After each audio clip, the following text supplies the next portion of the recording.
On se retrouve une fois de plus ce lundi pour tout ce qui a fait le show gras des réseaux sociaux ces dernières heures.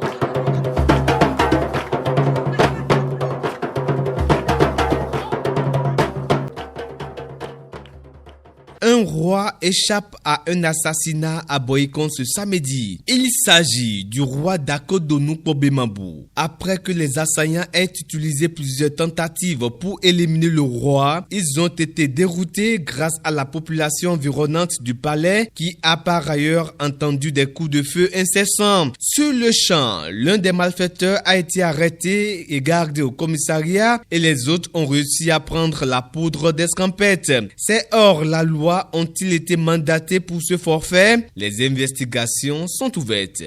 Connaissez-vous le son roux en langue bartonou? Eh oui, c'est l'appellation de la moutarde dans la majeure partie des localités du Nord Bénin. Ce produit entrant dans la cuisson des sauces devient de jour en jour plus rare. Les populations crient leur ras-le-bol dû à la hausse du prix de cette matière. Les quelques boules retrouvées sur le marché ont aussi perdu leur poids. Vendeuses et acheteurs se regardent jour comme de nuit, espérant un changement de situation.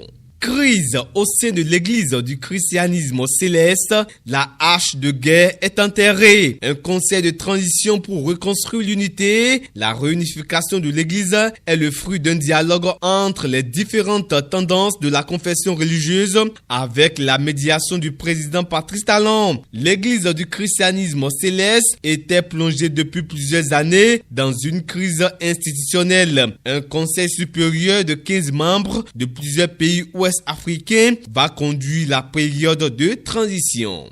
C'est désormais acté au Bénin. L'État reconnaît désormais 16 royaumes traditionnels, 80 chefferies supérieures et 10 chefferies coutumiers. Une réforme qui vient mettre fin à un désordre ancien dans la création et la succession au sein des entités traditionnelles selon Jean-Michel Abimbola, ministre du Tourisme, de la Culture et des Arts. Il ressort aussi que tout roi, chef supérieur ou chef coutumier, membre d'un parti politique, a un délai de 3 mois pour se conformer à la nouvelle loi. Le texte promulgué par Patrice Talon est bien salué par de nombreux Béninois. Il est parti, mais reste dans le cœur de ses proches. Symphorien Missebetche, ancien maire de la commune de Zanilando, est conduit à sa dernière demeure ce 26 avril 2025. Une grande mobilisation du parti UP Le Renouveau est fortement constatée aux obsèques avec la présence du professeur Joseph Fifame Djogbenou et Nathan Ake. L'homme qui s'en est allé laisse derrière lui une riche histoire pleine d'enseignements.